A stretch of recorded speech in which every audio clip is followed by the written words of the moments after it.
Concerns are growing among opponents of critical race theory about the spread of the controversial curriculum.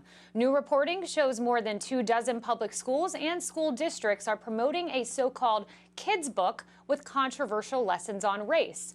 Anti-critical race theory activist Chris Rufo reports that the book, called Not My Idea, a book about whiteness, has made its way into curriculums across the country. The book features a whiteness contract with a devilish-looking figure and includes lines like these, quote, "Skin color makes a difference in how the world sees you and in how you see the world." Quote, "Your skin color affects the most ordinary daily experiences." And this, quote, "Racism is a white person's problem and we are all caught up in it." Kennedy, you had Joy Reid saying that this is something Chris Rufo just made up. You had Terry McAuliffe saying critical race theory is just a conspiracy theory made up by President Trump. This appears to be very real. Yes, then why is the American Federation of Teachers pushing it so hard? And, there are 5,000 members of that organization who have vowed to break laws across the country and continue teaching critical race theory. They're owning it. So I know this deflection has been part of the shell game, trying to say, no, that's not what critical race theory is. Critical race theory is only something that's taught at the university level. This is not being taught to K through 12 students. It absolutely is. And it's incredibly destructive, and it's an oversimplification of something as complex as race. And you shouldn't impose on children how they see themselves. They should be able to develop their own self-image and self-worth. And also, I would love a definition for whiteness. What does that even mean? And who decides? Yeah, it's a great question, Jillian. Kennedy raises a good point. Randy Weingarten assures us, the head of the AFT, this isn't being taught in our elementary schools. This is just, higher level academia, except it is. And Chris Rufo has evidence of this book being in 30 school districts. And this book, this kid's book, comes directly from the 1993 seminal text for critical race theory, adapted perfectly for elementary school students.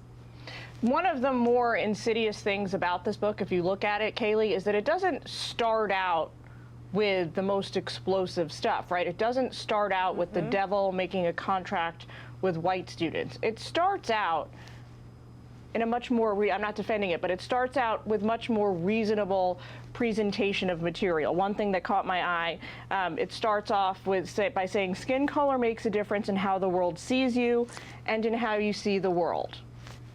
Okay, as a premise, I think some reasonable human beings can agree that there's some truth to that. But over time, as you go through the book, the ideas become more and more radical. So they hook you up front with the idea that this is sort of a reasonable presentation of ideas to young students, and then we end up at a place where, as you said, Kaylee, there's a devil with a contract binding white students and getting them to sign off on imaginary terms, including stolen land, stolen riches, and special favors. I mean, that's just wackadoodle. It is, yeah, and one of the lines that it's actually a reporter from The Atlantic took issue with, not necessarily a conservative publication there. One of those lines was violent white supremacy is embedded in all of our systems. And Vivek, the Atlantic reporter, good for him, challenged the author of this book. His name was Connor Friedersdorf. He said this: "That's a contestable claim, and presenting it as a fact to children too young to evaluate a matter so complex seems dogmatic to me. Is violent white supremacy embedded in today's U.S. Postal Service, the Brooklyn Public Library?" And he goes on and on. Good for him for actually challenging her.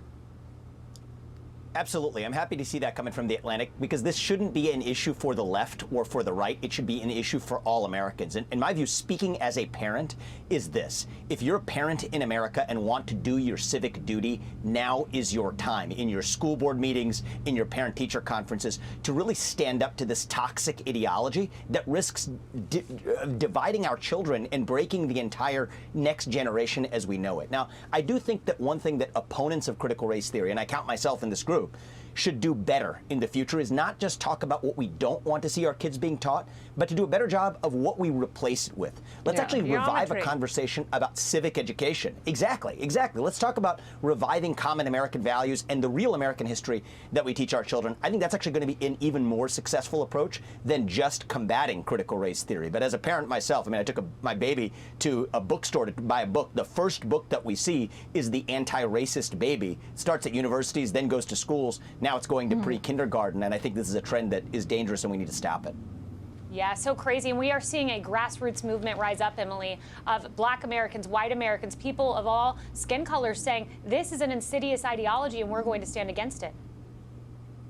Right, and actually, Kaylee, if you'll allow me to cede my time to Vivek, I wanted to ask you, with your research and your experience for your book coming up, and especially as a parent, whether you feel that that group that we've talked about and that Kaylee just addressed, those who are rising up against CRT, but do you feel that parents feel emboldened, a freedom to do so, or do you feel like behind closed doors, that's where people say, yes, I'm against this, but they're afraid of cancel culture, they're afraid of repercussions socially, perhaps, or professionally, if they do so? I'd like to hear Vivek's thoughts on that, if that works. Well, you hit the nail on the head, Emily. It is this culture of fear that is permeating every institution in our country. Actually, my book talked much more about corporate America. That's where I began, where the fear is the fear of getting fired, the fear of being denied a promotion. But it's even worse in the schools, where now it's actually the fear that your kid may be ostracized in class. Your kid may get a bad grade in school if they fail to acknowledge their privileged or oppressor status. And so that culture of fear is causing parents to band together. And if you have any doubt about it, just look at the fact that they're doing it anonymously. When they're making these complaints, even in elite private schools in New York City for $50,000 a year, parents are too afraid to step up and actually identify themselves. So you hit the nail on the head. It's the culture of fear that's actually the biggest threat of all. Yeah, you're exactly right. And one of those parents that did speak up in one of those Manhattan public schools, another parent wrote anonymously, I want to buy this man a beer for having the courage to speak up. And finally, we're seeing people speak up all across the country. Good for them.